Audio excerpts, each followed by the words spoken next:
Good afternoon and welcome to this debate of the first Middlesex State Senate seat.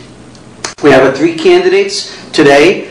James Buba, Republican to my right, Eileen Donoghue, who's running as a Democrat in the middle, and we have Patrick O'Connor, the unenrolled candidate. Do you call yourself independent? I am independent. Independent, I'm on okay. the ballot. On the ballot. It's on the ballot as independent. Okay, good. The independent candidate. The first Middlesex district covers the communities of Lowell, Dunstable, Groton, Pepperell, Tingsboro, and Westford. We hope that you go out and vote on November 2nd. Today, we're going to try to get we'll talk to the candidates about the issues, try to get some where they feel and where they stand on these issues, and hopefully you can decide from the answers who would best represent this district.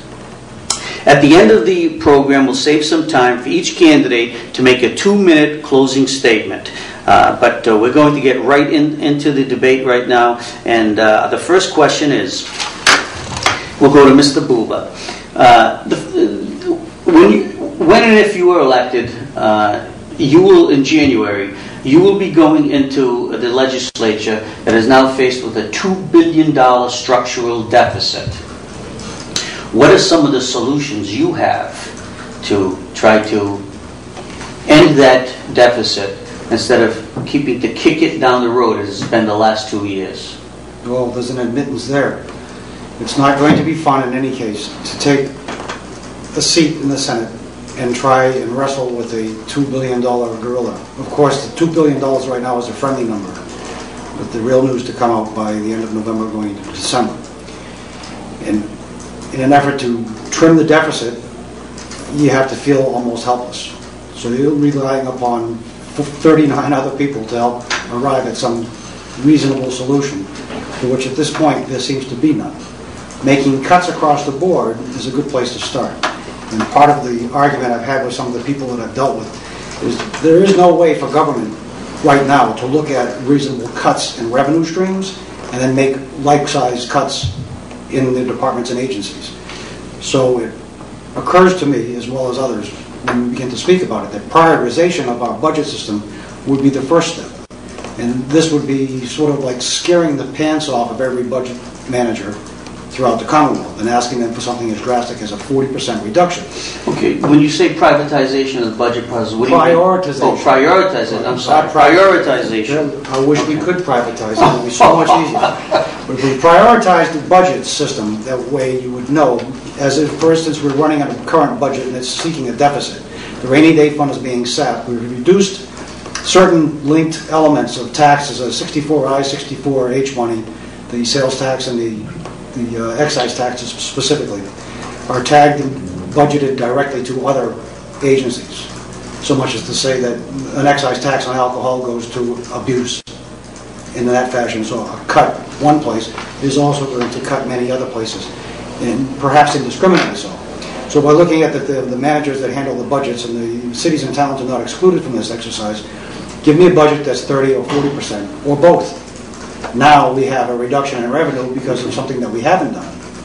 What do we want to cut? And now going down over this list of budgets, we have what we have a current. We'll come back to you to elaborate on that. But I want to move on to Eileen. What do you think would be some of the solutions to trying to repair that $2 billion deficit? Well, and I think that's a very real number. It's probably a conservative number, $2 billion deficit. And so, having looked at budgets for 12 years and on the municipal side, there's only two ways that you can get rid of a deficit of any magnitude, but particularly that magnitude. You either grow revenues or you make cuts.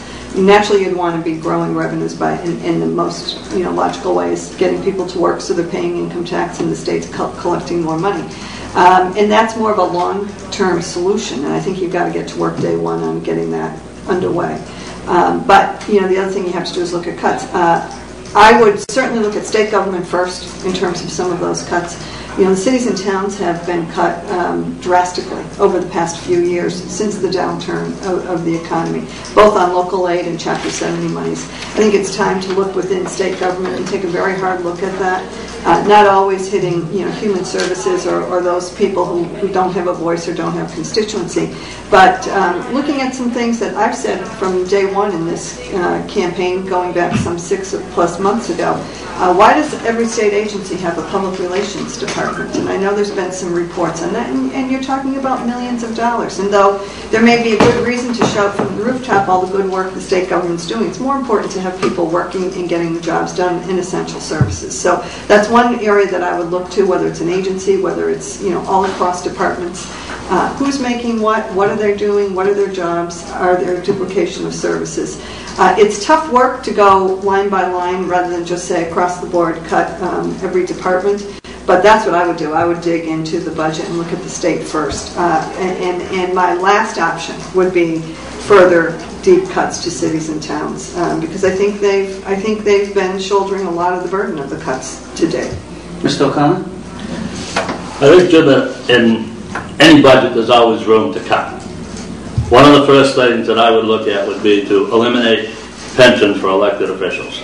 I think that's something that we don't need. I think we have a candidate that's out there running now for treasurer that's looking at doing the said that she would not accept the pension fund. And I think that people are tired of looking at elected officials getting premium health care benefits, things like that there, and I think that's the avenue that we have to take. We have to start looking for cuts like that.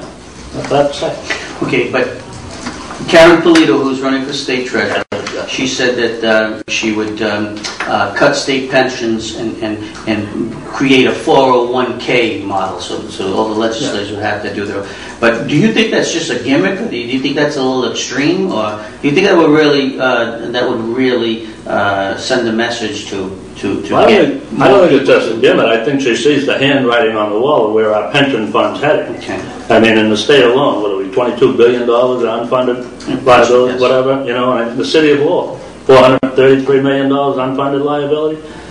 Where's this money going to come from? Okay, the follow-up question to that, we'll start with you, is because that was one of my questions about pension reform. Oh, okay. I mean, how do we reform the pension system? Some people suggest that you're going to have to grandfather in the people who are already in government, and then maybe start 401k programs for the others. Then there's collective bargaining issues. What are your thoughts on that, Mr. Buba? They all work. Every one of those, as proposed, will work to one degree or another.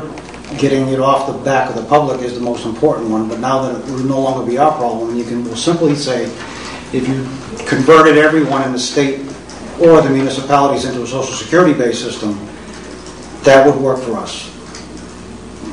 The cost would then be limited to 7.5% currently. However, Social Security isn't in such good shape, and on the federal level, I don't think I would want to do anybody into that system. So obviously, moving into a sense where they would, what it is they've contributed over the past few years, and a fair amount for the interest earned for any of those funds, up to some limit.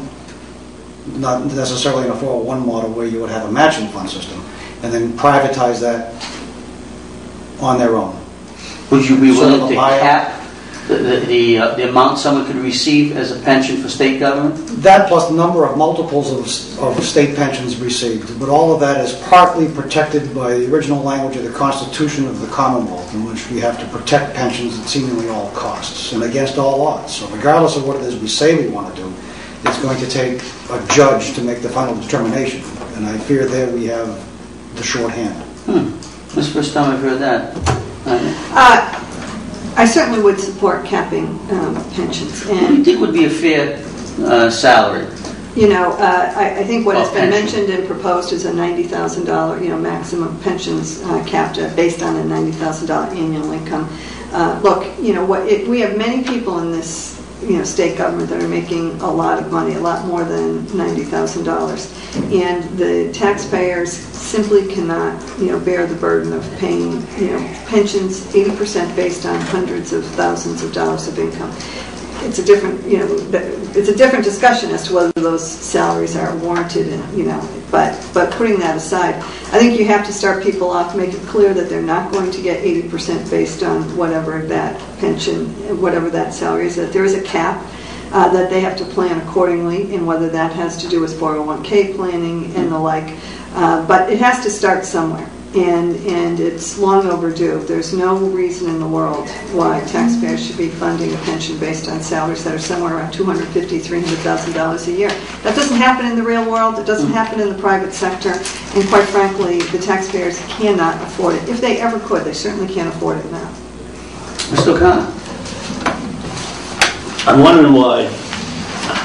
First of all, we have entire chapters of law that pertain to retirement systems and only to retirement systems.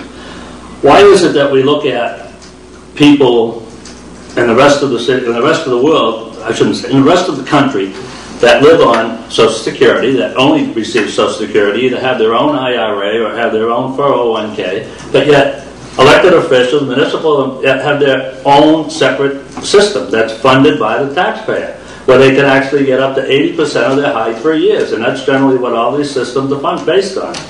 And you just can't do that anymore. The numbers don't work. When this system was created, people were making $15,000 to $20,000, figuring 30 or 35 years down the road that they were going to make $40,000. Well, working at that there, being a 5%er and getting 80% of that, those numbers might work. But now you got salaries that, like Eileen said, $100,000, $150,000, $200,000. You can't pay people 80% of that. It's just too much money. The numbers don't work.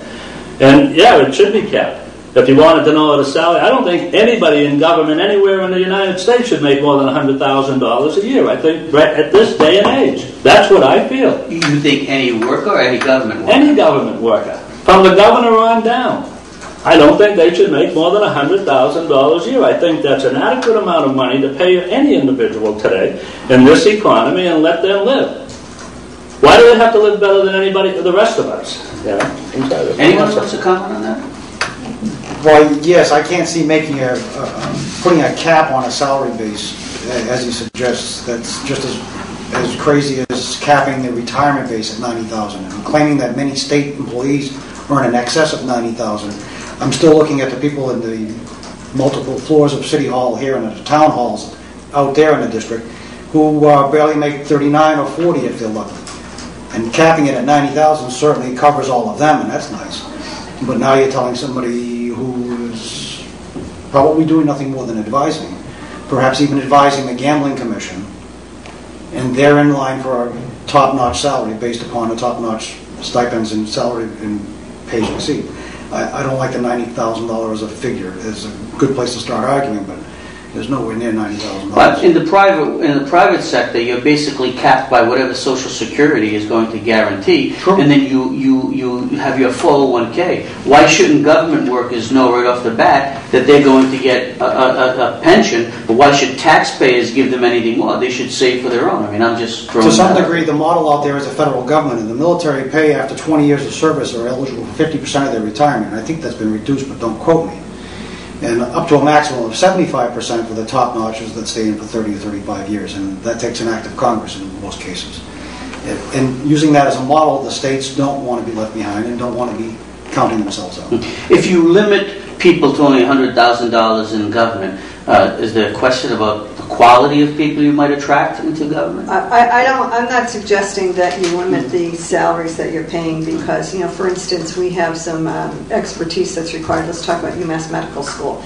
There are instructors and physicians and people there who earn more, but you want to command the best in terms of not only the UMass Medical School, but there are countless examples where it may be warranted to pay somebody more than $100,000. But what I'm talking about really is how much should they count on after they stop working from the taxpayer. There's a difference between what's fair and what the market requires to get the best talented people in state government.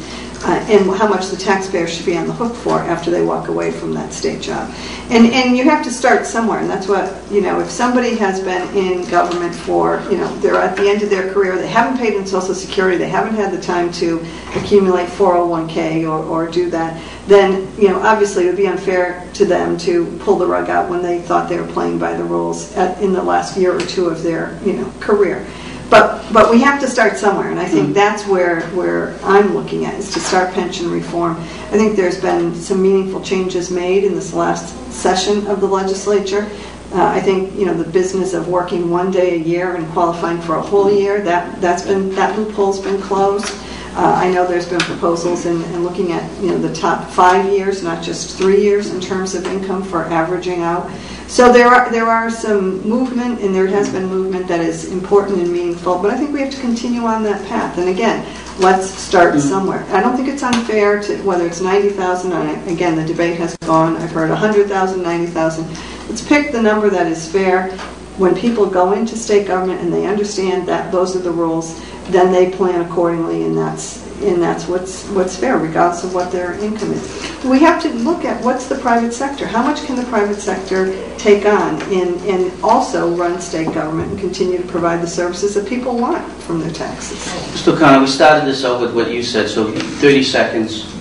Well, yes, I mean, how much can we pay? I mean, when is enough enough? And, and like I say to you that Social Security is good enough for everybody else. Why isn't it good enough for government employees and elected officials? I mean, and that's just what I say. That's just the way I feel. I liked having first-hand knowledge, and the second largest government employee agency is the post office. And since '86, they've been restricted to the new federal retirement program, which pays them a little under $11,000 a year at the lowest possible 20-year limit, with an age limit at 56, which can be waived in some cases. That plus Social Security and a 401k is supposed to translate into a fair and equitable retirement system. A similar plan can be invoked at the state level. Why should anybody be retiring at age 56? Well, you're talking federal about government 20 or years. state government? You're comparing the level of risk or the amount of work, actually hard work that's being done. And these two in the postal examples, service? the military and then the post office, when you're talking some of the city carriers are walking 10 miles a day. And trust me, I know what it looks like to put 20 pounds back on after having walked it off. Okay, I want to move on to another question. We've been on that one long enough. Eileen, this one goes to you. You are elected to the state senate. First day on the job, you were put in charge of jobs for the state of Massachusetts. What's the first thing you do to improve the job climate in the state of Massachusetts? I think the first thing I do is focus in laser-like on how we're going to help small business, because that's where the jobs are being created in the Commonwealth right now. And I think there are a number of initiatives that I would push in order to help small businesses all across the Commonwealth. Number one, I think we have to look long and hard at how do we make revenue available to small business. Not a giveaway, but a loan, a revolving loan fund. And because so many of the small businesses that I've talked to throughout this campaign, and before that, have been frozen in terms of their growth, their potential, their development, because they cannot get credit from banks. Banks simply are not lending in terms of credit line, and so I think that's a number one issue that I would focus on. There are a number of other areas that I would focus on, and I think the biggest one that I hear from small business everywhere I go is the cost of health care. Every single day that I'm out, I talk to business owners, and they're telling me, whether it's their own personal health care or having to provide health care for employees, the costs are astronomical. And this is even when they have chosen or elected to take huge deductibles in order to try and reduce the premiums. The costs continue to skyrocket. We need to, in this Commonwealth, finally address cost containment of health care. And that's a huge undertaking, but it has to start. 4 years ago, when we passed the Connector program here in Massachusetts to give everybody access to health care, and it's a program that the federal government decided to follow. At no time have we really addressed containing the cost. And so I think the biggest thing I could do for business and job creation is to tackle, as a state senator, bring front and center the issue of cost containment of healthcare. And thank you. We're going to come back into healthcare, so we're going to have a question on that. But Mr. Khan, you are elected. You're there the first day, and you're put in charge of. You're the job czar. What's the first thing you do to help businesses to? It's always been my intention, Jim, that I know I was going to do taxes. Taxes are one of the key issues of why businesses don't enlarge here, don't actually want to come here in the city, and I think that's one of the mistakes. I think that's one of the first issues that we have to look at, cutting back on tax and regulations. I mean, the expense is just getting too great. Healthcare is another big issue. Businesses don't know where they're going. They don't know what's going to happen the first of the year with healthcare, what's going to happen, how much money they can afford, if they can actually go out and hire someone, put somebody else on a healthcare role. What their taxes are going to be. They're scared about, if the taxes are just going to keep increasing. I mean, even in my own business, I was just telling this earlier, I hold 2 licenses in business. One of them is I paid for, and the other one, because I had the first one, I got free. Well, now there's a $100 charge on that one. All right, on the second one that I used to get for free. What license is that? It's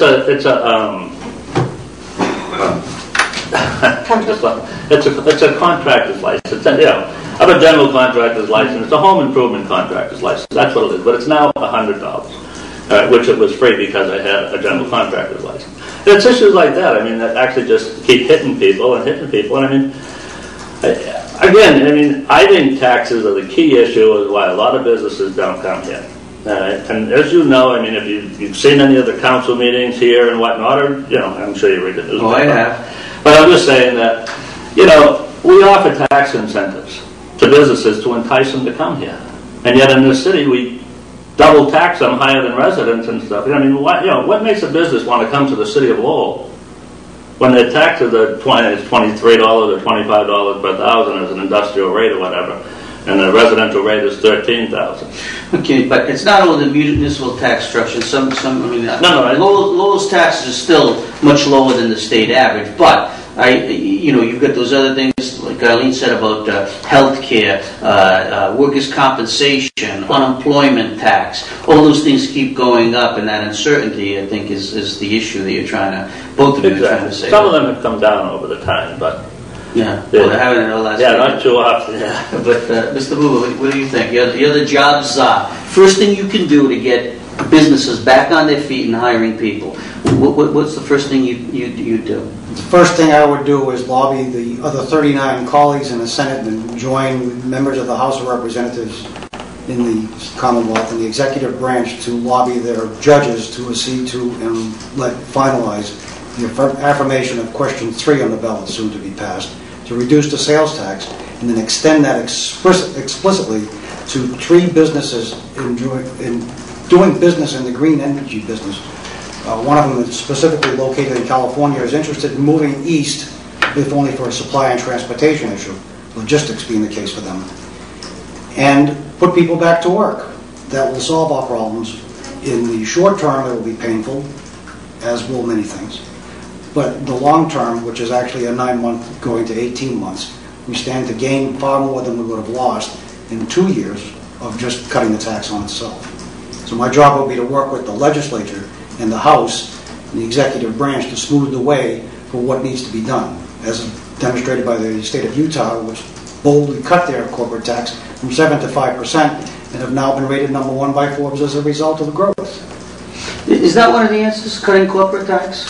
I think it's a consideration that business looks at when they decide to locate in a community or in a state, but I don't think it's the sole consideration. I think there are a number of other things. That includes, trained workforce, quality of life, cost of living. There are a number of things that a business has to take into account.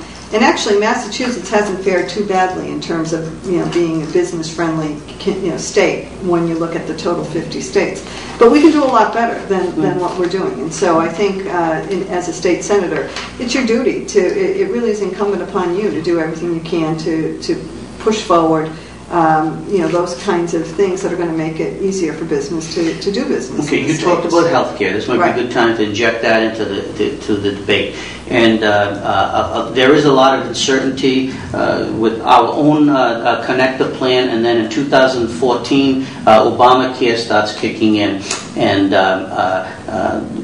how is the state? You're a state senator, and you have to try to reconcile both these plans. And we can't forget about the community hospitals that are struggling also. Looks like reimbursement rates are going to change.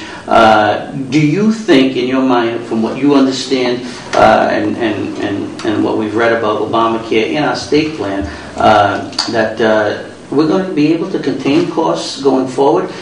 They've continued to rise for 30 years now, the healthcare premiums. Are we finally going to get this under control, and how can we do it? You know, I think we have to. They've risen, but they've risen dramatically over the past 10 years. Yes. You know, the past 10 years have seen just, you know, astronomical increases in healthcare costs. And I think there are a number of ways that we have to address this. You know, first of all, you bring up community hospitals, and that's a great point. You know, community hospitals serve a tremendous need, and they really are an integral part of providing access, you know, healthcare access to all. But what we have here in the state is a structure whereby reimbursements to a community hospital are different than, let's say, the teaching hospitals. And that has hurt community hospitals. So, you know, sometimes people who are going in for a procedure, you don't know how much it costs, and that's where the transparency matters. And if you knew how much it would cost if you went to your community hospital versus if you have the same procedure done at a teaching hospital, and there are reasons for the differing reimbursements, you may make a different choice. That's one area. Another area that we see that has burdened community hospitals is the new healthcare or the connector plan was intended to give everybody access to a primary care physician so that they no longer used the emergency rooms as their primary caregiver, which is done at, you know, in the most expensive level of, you know, healthcare when someone does that. And so 4 years ago, we, you know, passed this legislation with the anticipation that everybody would have their own primary caregiver, and they were no longer going to be the revolving door through the emergency room. But what has happened, in fact, is a lot of folks who may have coverage now through the connector plan cannot get a primary care physician because there's a lack of primary care physicians out there. So you still have people using the emergency room. We're still exceeding costs in terms of treatment of things that would be preventable, you know, in terms of health care and so forth. So we have a long way to go on that. What can you do as a state senator? I think as a state senator you should push in some of the higher ed initiatives, making sure that, you know, we have more availability through the medical school, that we're training more primary care physicians, that we're giving the incentives for doctors coming out of medical school to be a primary care physician. The reimbursement structure there, and that goes to the regulation on the insurance side, is really counter-incentive for a doctor to be a primary care physician. You talk to some doctors, even locally here in the Greater Lowell area, and they will tell you they love being a primary care physician, but the reimbursement rates let them, you know, spend maybe 4 minutes with a patient, and that's it. And so they must move on. And it's a very grueling thing. And so we shouldn't be encouraging people to be specialists and pushing doctors into specialties and out of primary care. That's what's happening. Mr. Khan, how can we do a better job in containing costs? I've always asked myself, you know, why healthcare costs are so expensive. You know, and you always hear different stories about an aspirin costing $2,000 in a hospital, and why is it? You know, I don't know, and I don't know the answer to that. As a senator, I mean, I don't know if you can actually regulate healthcare costs, and how, you know, if you could actually send a message to different, you know, doctors and hospitals or whatnot that, you know, this is as much as you can spend, or this is as much money as you're going to get. And you look at things in an emergency room. About a year ago, I was in an emergency room. I watched a person come in that was sitting there that was yelling and screaming, and not because of anything that was really wrong with them. They kept going up to the desk, wanted care, and had an earache. Now, maybe that's a major thing to some person. I mean, I've worked in construction all my life. I mean, I've seen people who would cut off fingers, tie them up and things. So, I mean, I don't see that as a big issue, but that's a cost. And that's a great cost and a burden on emergency room care. And it's getting passed on to the carriers and whatnot as well. I mean, I think there's different things like that. I think maybe some sort of regulation has to be there, but I'm not sure how to regulate it exactly. I wouldn't know where you would actually put the cost savings. I'd have to learn a lot more about it exactly and you know, go that way. Mr. Buba? The healthcare problem that we have in controlling costs is not easily dissected. But the mandates that we have here in Massachusetts, soon under Obamacare, are not mandates for health care or primary care physicians. It's mandates to carry insurance. Part of the problem is not finding a primary care physician. It's being able to enroll with a primary care physician, and that limitation is set by them when the Mass Health runs out of money. And that usually comes in December of this fiscal year. And last year it was a little later, it was almost in January before they ran out of funds. Mr. Karen and I, friends in the community, had personal experience with that because he was delayed enrolling into the program until July 1st, when emergency funds were appropriated by the legislature, in which case now they had money to allot for his care, and he was able to be treated. So it's got nothing to do with the cost of health care, which drives the cost, but so much as it does with who's going to pay and when they're going to pay. And then you have to make special note of something else that's been reported.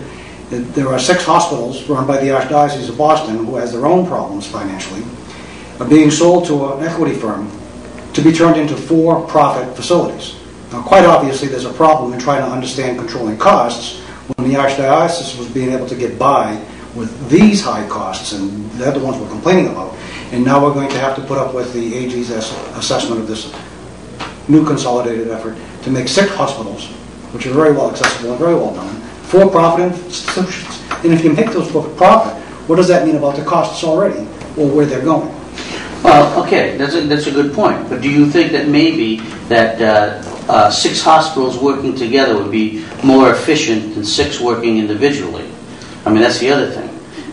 This Cerberus who's coming in at board Caritas has a model that the Attorney General questioned, and her questions are answered, and now they're going to come in and try to leverage, those assets that they have. They're actually saving a lot of jobs, creating 3,000 new ones. But the for-profit, as opposed to the non-profit, has been a big issue in the state. And if you could, if a for-profit can run it better, more efficiently, I mean, is that a bad thing? No, what I see is coming is the for-profit is going to take over. The deal is going to be let through because the Archdiocese of Boston can't continue with these facilities, and the price is going to go yet again higher. Already we've seen 14 to 28% increases in the health insurance premium alone. That, plus the knowledge that most claims are filed for the full complement of services offered, and they're settled with the insurance company for 1/3 of what they bill. In some cases, they'll even pursue private suits against individuals to recoup some of the other costs. Okay, but Eileen brought up the point. Okay, we all talk about competition. If you're going to get a plumber, you ask them on the phone, how much is it going to cost to change a faucet, and what's your hourly rate? If I'm going to get my arm fixed, broken arm fixed, why can't I call Saints or Lowell General or a Boston teaching hospital and say, how much are you going to charge me for this service? And do it. Now, the Boston Globe just editorialized, and the Sun just did a story on an ambulance trip. Okay, someone from Lowell General took a patient to Tufts Medical Center. The cost of the trip was $4,600. The Sun did some research. Other people would charge $765. Okay, now, I mean, shouldn't there be more transparency in the system? Could there be? I mean, transparency is step one in terms of the system, so people understand what the costs are. Because right now, it's darn difficult to figure out what you've been charged after the fact. You get bills from places that you never even heard of, and whether it's for an X-ray or for a test and so forth. Part of healthcare reform is transparency, streamlining the process. We've talked a lot about electronic records so that records are easily accessible. You cut down on the paperwork and the middle costs in terms of administration. These are all part of ingredients that go into healthcare reform. And up till now, it really has not been done in this state. And I dare say it hasn't been done on a federal level because, the new health care law was just passed and it's not anticipated to go into full effect, as you've said, for a couple of years. So, that's something that we have to do. If Massachusetts was leading the way about getting everybody covered by health care or health insurance, so too now it's incumbent upon the state to lead the way in terms of cost containment and start taking those steps. But those are some of the ways that we can try and contain costs. I think, again, giving people primary care physicians so that they can, and also even physician assistants or nurse practitioners, increasing the numbers who can give primary care. Taught reform. You're an attorney. How do you feel about taught reform? I think it's and I'll make the disclosure right out of the box. I'm an attorney, but I'm really not a tort attorney. But I think that's been. It's something the insurance industry has done a good job of, telling people that's what's causing a lot of the skyrocketing costs. I don't see it here in Massachusetts. We have a system and have had for many years that unlike someone who's suing a doctor, they have to go through a tribunal process. They can't just run to the courthouse and file a lawsuit in frivolous. There's a vetting process before that case gets filed. And so, there's a tribunal that decides, does it have merit, or even before they get to the courthouse. And those are, checks and balances in place to protect doctors and physicians. I do know that the malpractice insurance rates are just huge for doctors, and they've gone up and up. But I don't think it's fair to lay it at the feet of the tort reform or the courts as much as insurance companies who have decided to charge these premiums. And well, I'd just like to say quickly that you brought up the different costs in ambulance service, and that's what I was talking about as far as maybe some regulation, that there should be a mileage fee or something like that if someone's traveling from one place to another with an ambulance. Should one ambulance be better than the other and charge more money? We don't know that.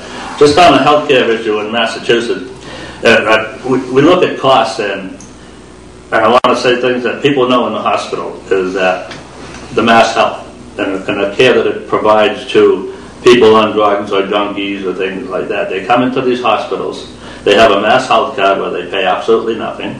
They get cleaned up, they get taken care of. It's all paid for by the taxpayer of the state. Right? They're sent on their way, they're there for a week or whatever. They're sent on their way, and 2 months later they're back again. And it's the same process over and over and over again. They have better health care coverage than a lot of seniors do when they can't pay for it. And this is what I think that some things that we have to look at, and we have to eliminate that reoccurring cost. I'm the first guy that will give someone a fishing pole and a fish, but you're only getting one fish, and that's it. You know what I mean? And that's what we have to stop. I mean, we're going to help somebody, we'll help them once.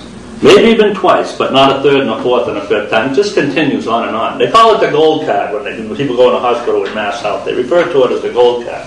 And the nurses, I'm sure, out there, and the doctors know exactly what I mean. Just tell me, could you feed a whole village with that one fish? I don't know. Did someone do that in the Bible there somewhere or something?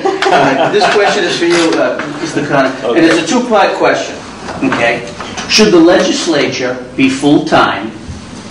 And if you were elected, what would you do to reform the process? And by that I mean, we go to the last day of the session before it seems all the major bills are resolved. So there's a lot of procedural things that take place in there. We hardly see anybody debate anymore. But two-part question. Number one, do we need a full-time legislature? And number two, what would you do to reform the process? Well, I think first of all, with the amount of money the legislature gets, it should be a full-time position. Right? I mean, that's one thing that, I would be as myself, as if I'm elected senator, I would be a full-time senator. I'm not going to do any work on the side or anything. It might help somebody once in a while. But I'm just saying that, how do we reform that? I'm not sure. I really don't know how we deal with that. And I just lost my train of thought on this question. Just give me back do you think the process works well the way it is? No. And I'm just saying that the past leadership has set the agenda, and people vote only when things come out of the leadership. It's very hard for you as a legislator to get a bill filed and then out on the floor where you can discuss it. Yeah. It just seems that that's the way the process works right now. The majority party controls a lot of that stuff. And I'm just saying, if we're trying to be more bipartisan and working together, it doesn't look like that collaboration goes on. And I think it could start with individuals. Any one of you who is elected here could try to lead that process to be a little more open, a little more transparent. I mean, Mr. DeLeo and the Speaker, Therese Murray, the Senate President Murray, when they both were elected, they said, we're going to change, we're going to reform. Mm-hmm. They went through some rules changes. There's still no more debates and open. You very rarely see it. Look at the casino gambling bill. Sure. Okay? They talked about it for a whole year. It came down to 1 week. Yeah. And the thing fell apart. 15,000 jobs. So in that context, I don't know how they end up back down to why they have to wait till the last minute to actually decide what they're going to do. All right, now I'm not totally up to date, or how exactly every bill is passed or how it's done. I've never been involved in that before. I haven't watched the process. I haven't seen the process. We have to change it. I think that we have to make it easier for bills to be passed. I mean, you have to discuss them with people. You have to go out and lobby other senators or whatnot to get the bills passed. And how you do that is, I don't want to get too much into this, but I am an honest person, and you have to find the deadwood. You know what I mean? And you have to find out why these things are not passing. You have to find out, what the delay is and what's going on and why somebody's holding it up, and you have to expose that. And there's generally always a good reason why somebody's holding it up. Somebody wants something in the backside over here or whatever, and that's the way it works. Because that's politics, I guess. And I guess that's what you have to change. That's what I would be looking at changing. Most of the work the legislators do is in committee, in conference. And with that said, it could very well be a full-time job. However, it now seems, given the results, that it's not, and they seem to be overpaid. And I agree on both sides. So either we're going to continue the way we're going and take it as a part-time job, show up to vote because the committees and maybe even our own participation is part of that process, or we're going to make it a full-time job and actually show for the record what it is we've done, how it is we've done it, and then produce the results. Because obviously if it works out and brings in revenue to the state, costs go down as a result, taxes can be decreased, and therefore we have more money also to save in a rainy day fund. That's the good side of it. And what I'm kind of arguing here is a sense of a board of directors would then share a lion's share of the profits. And if we had profit sharing in that structure, that would work. You could argue for it. It's not so bad the way it is now, but I think an awful lot of the emphasis is unseen and undone. And it's pretty hard to make it a full-time job when some of them are taking 3 to 6 week vacations, right when everybody else is trying to get some work done. So, yes and no. And we've been over this a number of times. I think the casino gambling is a good example of the frustration people feel out there right now. The fact that under the current rules, the session ends on July 31st. Whatever bills haven't been passed or haven't gone forward pretty much die in the session, and nothing gets done because formal session is over. So to answer your question, I think we need to work more, not less. I think we need to. People want results. People are less concerned about the process, but they want results from their legislators. Having held elected office in the city of Lowell for 12 years, and I can tell you the work that a city councilor does goes far beyond the city council meetings on Tuesday night. Not only are there subcommittee meetings and so forth, but you work 7 days a week with constituents being out, and so we should work more, not less. I get a kick out of some of the suggestions that, maybe the legislature should go away and not work as much, and you have to look at where the suggestion's coming from. Certain gubernatorial candidates. Our government is a check and balance, and so if you're the executive branch, of course you don't want the legislature there working as much as you. And the legislature should be working as much. It's a check and balance on the executive branch, but more than anything else, we need to get results. And so if it's the casino bill, let's get it on the floor. Let's get it decided and voted on, up or down. There are 15,000 jobs held in the balance over this. Revenues that could, be in the vicinity of $500 million a year. That goes a long way to attack the structural deficit that you talked about of $2 billion earlier on this afternoon.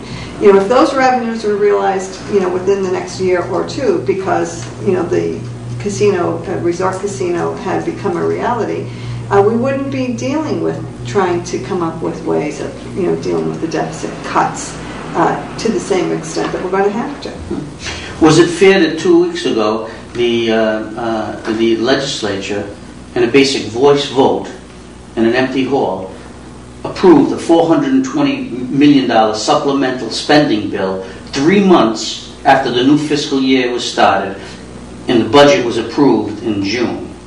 And they tucked in several new amendments, and that goes to the heart of the deal. Now, some people say, well, they passed a Plan A and a Plan B before they left, if that money came through. But you could argue that in 3 months things have changed. Revenues have increased in the last couple of months. They're taking in more revenue than they did last year. So why did we need a $420 million spending bill 3 months into the new year, where some people got away by tucking in new amendments, including $12 million in pay raises for some state workers?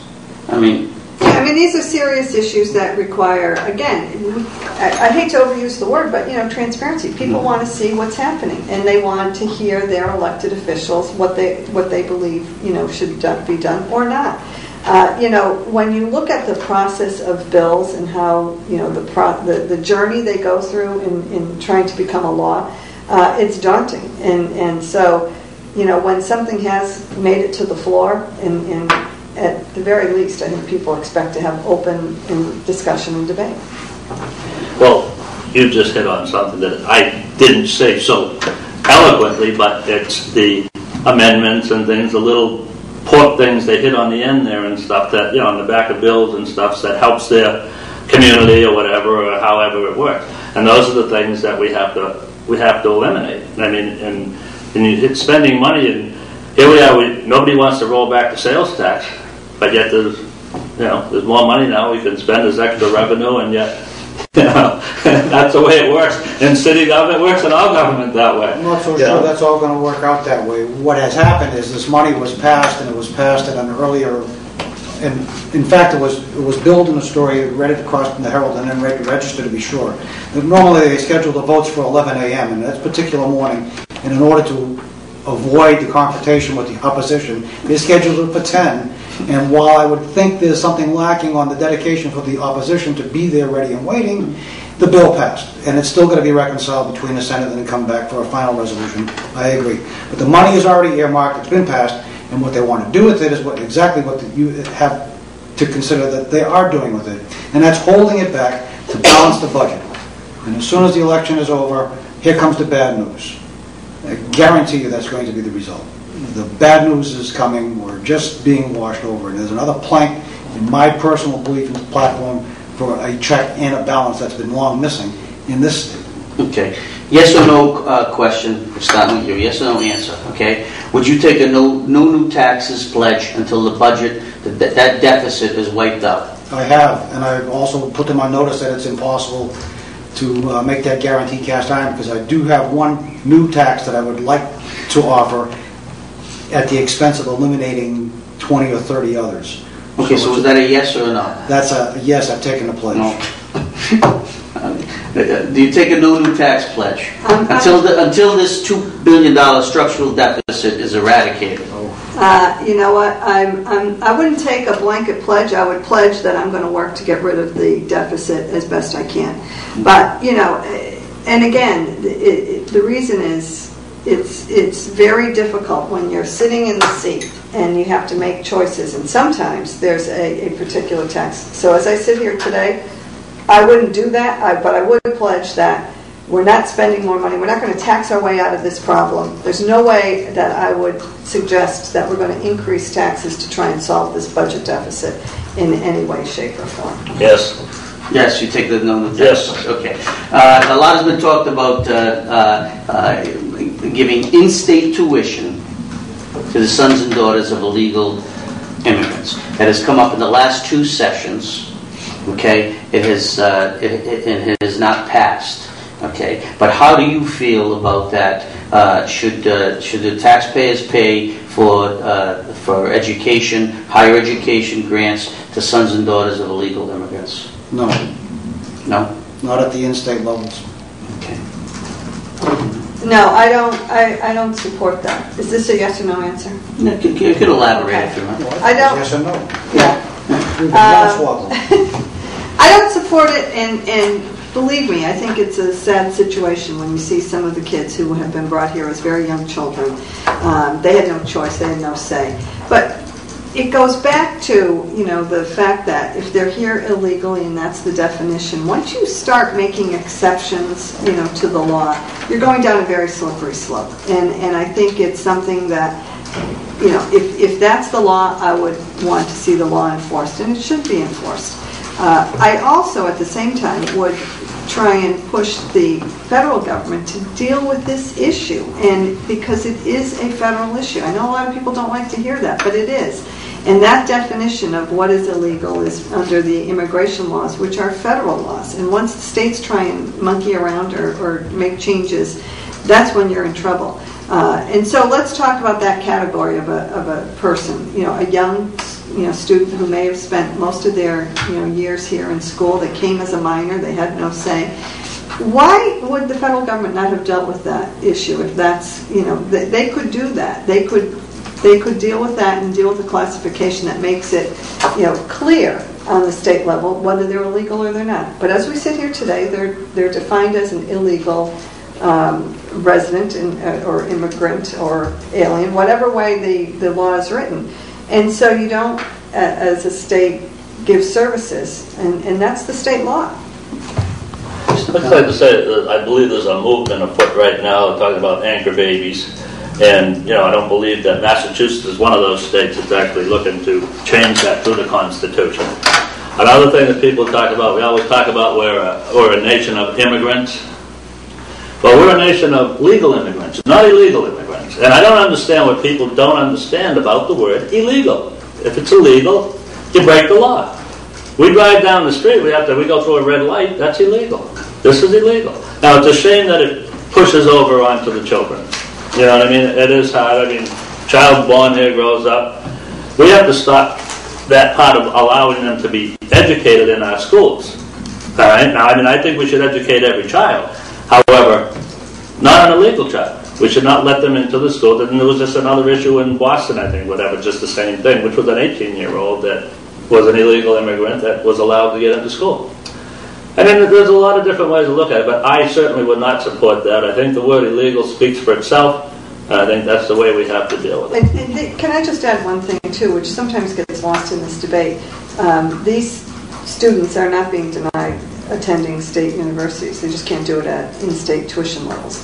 They certainly can attend and pay out-of-state tuition levels because they're not a legal resident of Massachusetts. Those are the definitions. And some of the rest of that argument is that because they're not legals, they can't apply for federal grants or loans using that part of the system. But in all cases, citizenship should have its privileges, and this is where we draw the line. Okay. We've got about 10 minutes left. I want to leave you with some time for your closing statements. So we're going to speed this up this round, okay? Plan design. I should have brought this up with healthcare. But some municipalities are now petitioning the legislature to pass home rule petitions and probably an overall state law. Whoever's elected from this district might have to vote on this. Should municipalities be allowed to have the same vehicle that the state does, plan design, to bypass collective bargaining with unions to lower health care? Okay, so should municipalities, would you be in favor of giving plan design option to municipalities to contain health care costs? Once again, this would override the collective bargaining with the unions. So quickly, 30 seconds. Is this a yes or no answer? You could say yes or no. You could elaborate. Yes, and further, I think all state and municipal employees should be dealing from the same deck. What's one good program should be good for all. Okay. This is going to take longer than yes or no. I support having municipalities having the right to have plan design, but they have to have labor at the table. That's what the state has. The state has union representation at the table when decisions are made, and also how cost savings are applied. And I've said that throughout this campaign. I think it's only fair, and particularly when I look at the city of Lowell, we have retirees who have no say at the table, and so those things have to be taken into account. The meaningful change that you will have is when you get people to buy in. What is disturbing about the past, again, the proposal that was on the table in this last session, nothing got done. And no savings are being realized. And so I think that, it's time to get people to the table to realize if there are cost savings, if there's a plan that's going to save everybody a lot of money, put it out there. If the debate, the debate seems to be where the savings is going to go and how they're going to be used, let's have that discussion. In that plan you're talking about, 50% of the savings would have been cut in half between the unions. That was a proposal was that the unions went to jobs to save jobs, and then the municipality took 25. That was the jobs were earmarked for 25% of the savings, and the other 50% would either be agreed upon or would be discussed through mediation. That was a proposal, and I think Senator Panagiotakis supported that proposal in order to try and get us past this stalemate, and I would support that. But I think you have to have labor there at the table to talk about the savings. we've done it in the city, and we've achieved savings. Plan design, yes, no? Oh, I think it's a good idea. I think that we have to look at getting everybody on the same page. People at home have certain health care restrictions and everything, and they expect their employees to be the same way. You know, when you get into the unions, it's hard to deal with them because, you know, they have the collective bargaining. And again, I'll go back to laws. There are an entire chapter of law for collective bargaining. I thought laws were supposed to pertain to everybody, not just certain groups of people. And that's something that's always bothered me. But yeah, I do support that. I think we can save money by doing that as well. I mean, I don't think so. I think the only thing you're going to save by bringing the union to the table during negotiations is time. Time may be money in some cases, but you have to admit that if you got the union out of the equation, you'd have an awful lot more money saved. Okay. Lightning round, yes or no answers. Are you in favor of repealing question 1, which would be the repeal the alcohol tax? Yes or no? Sales tax on alcohol, yes. Yes. Yes. Okay. Question 2, affordable housing. Would you repeal Chapter 40B, the law that now gives some developers and contractors special privileges to go beyond municipal zoning? Yes. No, I'm in favor of reforming it. Okay. I'll vote Eileen, no. Okay. I think it should be reformed. Question 3, which would basically cut the state sales tax right now from 6.25% to 3%. Yes. No, it would take our deficit from $2 billion to $4.5 billion. It's going to be there. Yes. Okay, thank you very much for those answers. So we've covered a lot of ground. We're going to have 2 minutes each for a closing statement, and we'll start from the far end this time and work back this way. So, Mr. O'Connor, thank you very much for being here today. You go first, look right in the camera, and why should people vote for you for the first Middlesex State Senate seat? My name is Patrick O'Connor. I've lived in the city of Lowell pretty much all my life. I'm an independent candidate. I offer a common sense approach to both sides, the right and the left here. That's the type of person I am. I shoot from the hip generally. I know I'm not the best speaker in the world, but I always get my point across when I have to. I'm hoping that to turn this government back in, I want government to serve its people. Right now, government does not serve its people. People are serving government, and I want the government to serve its people again. Taxes are too high. In order to create jobs, we have to cut taxes and regulations. And that's what I'm about.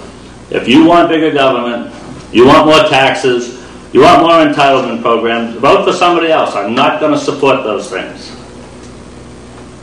I'm an individual that looks at supporting people. That's what I'm all about. And on November 2nd, please consider me for one of your votes. Thank you very much. Thank you. Eileen Donoghue. Thank you. I want to thank you, Jim and the Lowell Sun, for giving us the chance to come here and talk about who we are and why we're running for the state senate.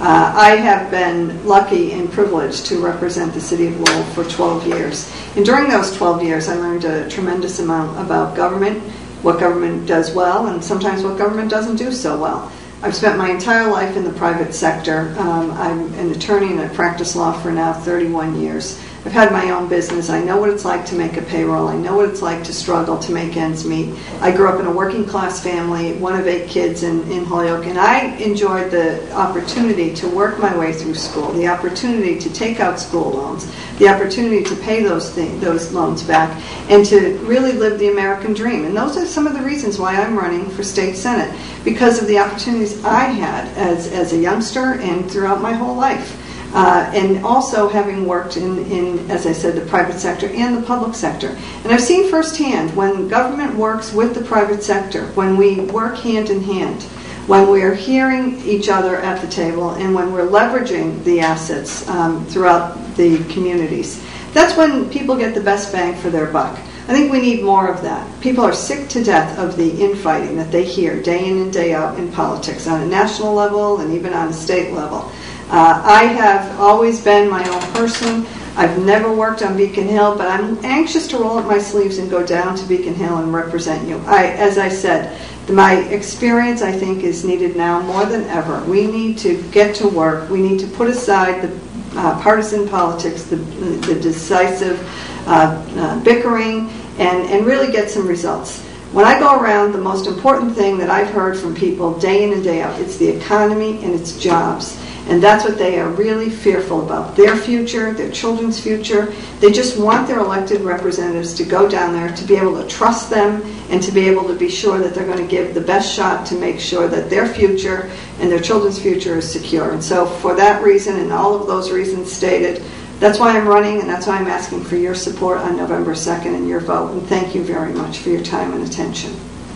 Thank you. James Buba. I'd like to thank you, Mr. Campanini, for inviting us for this forum. It's always nice to see good friends, old friends, even if sometimes we pretend not to be friends. My name is James Buba, and I'm running for State Senate to replace Steve Paganatakis, who is irreplaceable in most regards, and I do wish him well with everything that seems to be coming down the pike in his favor. It's been noted here that we have a $2 billion budget deficit, and going into a $4 billion budget deficit, in my view, whether or not we pass questions 1 and 3 or both or none. I can characterize this best by having you think of the state of Massachusetts, the state of affairs in our government, the way it's interacted, and to remind everyone in this room that is the legislature and the state senate that makes the law, the executive branch that administers the agencies and departments, the judiciary which keeps us in the honest position of doing the right thing. And for the cuts and the partnership that has been referenced here is best done at the city and town level, for which each one of the 351 have the power to do, and I urge them all to hang on to it with a stranglehold, because if you give it up, you'll never get it back. You wouldn't want the state answering for you, and I think that's the way we all like it. But I'm going to contrast Massachusetts with the true number one, and this comes from Forbes' recent publication. It mentions the state of Utah as the best business environment for states, as ranked for the last 5 years. This is Utah. Best for business, now replacing 4-time winner of the state of Virginia. 54% of the Americans surveyed nationwide say jobs in this economy is the number one issue. All of the other issues that we would talk about in the course of my campaign, including education and healthcare, make up the rest of that percentage. 54% believe that jobs is the problem, and I agree, that's the top issue. Utah's economy, to get this number one rating, expanded 3.5% annually over the last 5 years, which, if you're curious enough to know, includes this recession. And that's 3.5 times faster than the entire nation. And that's obviously a reason for all that.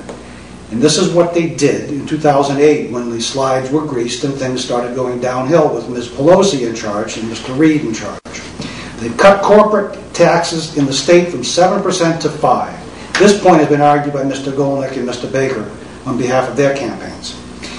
The governor, Mr. Herbert, had said things that I, oddly enough, wrote for publication, and we still don't know if it's been published, but boast a fiscally service and conservative government to keep the government off your backs, out of your wallet, and let the free market do what it does best.